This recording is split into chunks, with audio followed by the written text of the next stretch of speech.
For those of you left, let me ask you a question. I've seen some of you in chat in a few past streams. Are there any of you guys who, because we play F1, and people were asking what other games do I play and stuff, and it's pretty much just Warzone.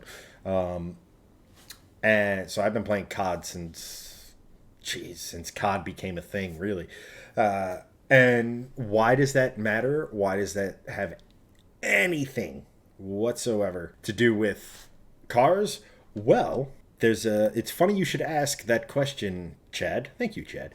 If anyone who's been kind of following, the new COD is coming out in October. It's Modern Warfare 2, and they have a multiplayer map that is loosely based on Singapore. They even have it, look at, like, I don't know if you caught that, Greg. If you look in the garage with the safety car, they even did their best to mimic the AMG GT.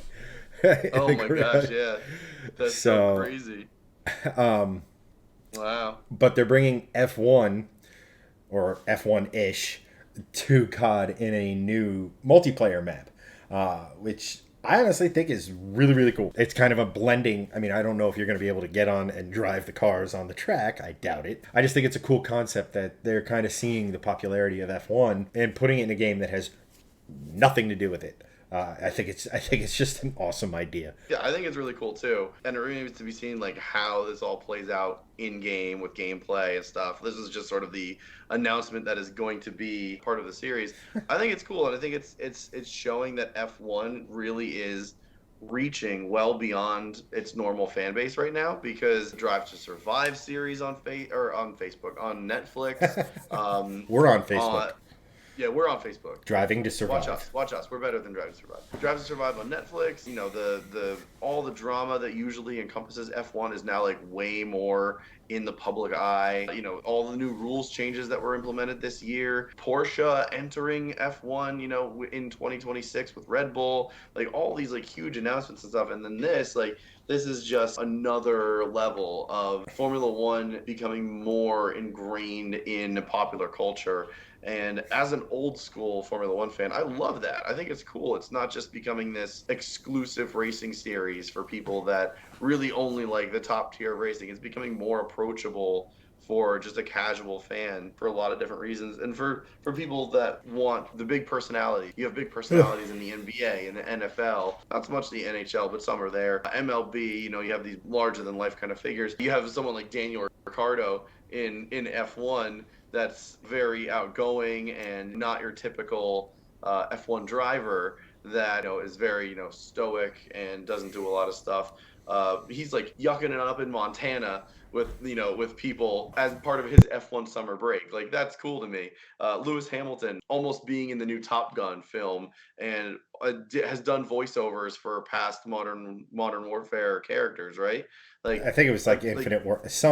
He was in a COD. But like that kind of stuff, that makes it really cool to me. And this is sort of like just that next iteration of it, which I think is neat. I love seeing that this is a new thing and Formula One is just getting out there even more in the world. Yeah, I love the crossover element of it, right? You know, Formula One is gaining popularity so rapidly that, like, arguably the biggest gaming franchise to have ever existed, i.e. COD, is embracing some of that.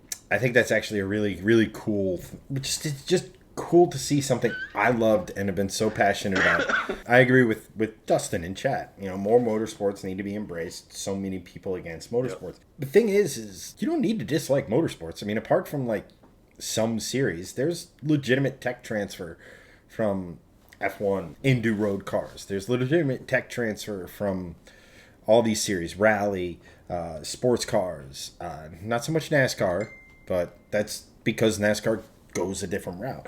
And that's just the one side of it. It's also a dramatic thing to behold.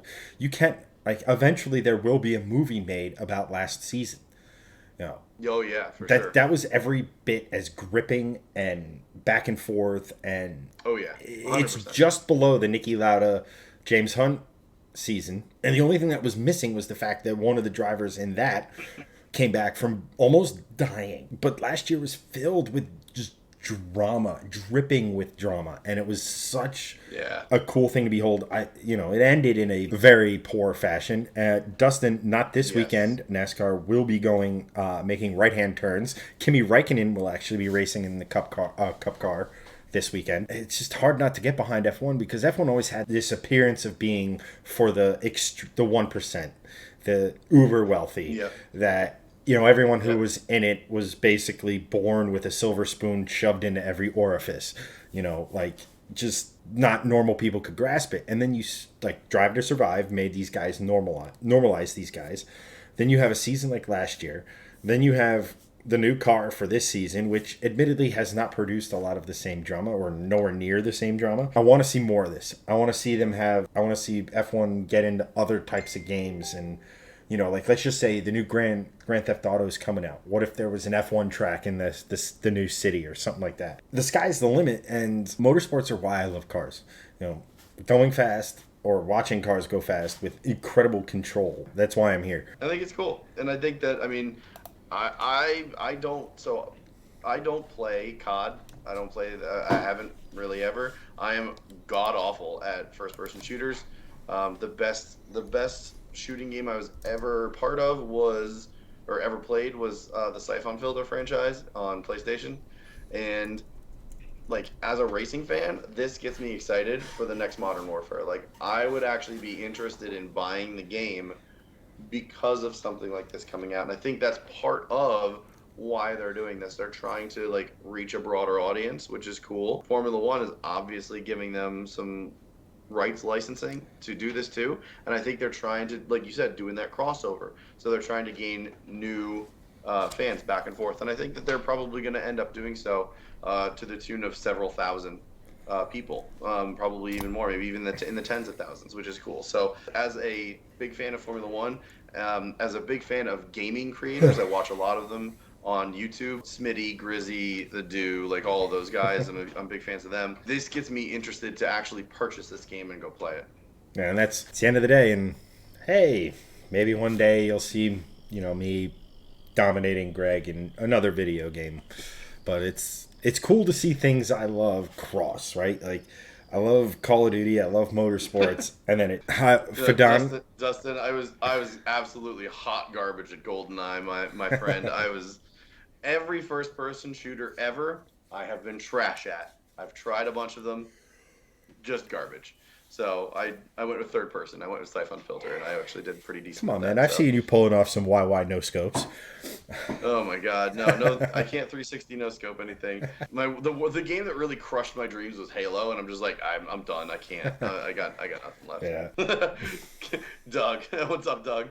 God, but for tanks you get Volvo 240s.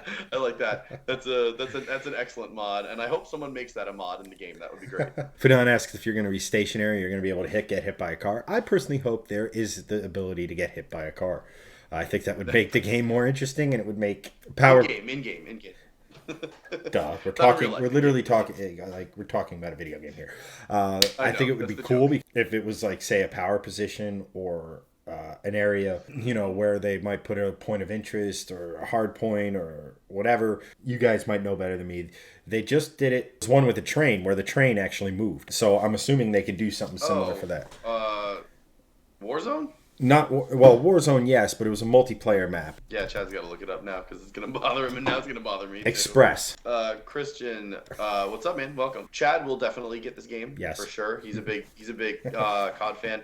I am hot garbage at first person shooters. So I was saying previously to when you hopped on was something like this kind of crossover, being a huge F1 fan but not very good at these games. This actually would make me consider going out and buying the game because I think it's really cool, and I would definitely would just consider it just for the coolness value of this map. 100%. Christian says Black Ops 3 right where the train went through. Yeah, COD recycles maps so often. I think it's Express because it came back in Cold War. It's cool to see crossover. It's cool to see stuff like this. Only issue I could potentially see with a map like that is lighting and Call of Duty's propensity to put things into the game that are stupid OP. So like, to anyone, I don't know if any of you guys, I know a couple of you said you played COD and stuff like that, but imagine the rose skin on that map. That basically is just like a cheat code camo. Right, like just imagine in low light, something like Yeah. the rose skin. Like Yeah, that like is a half this map is nothing but just like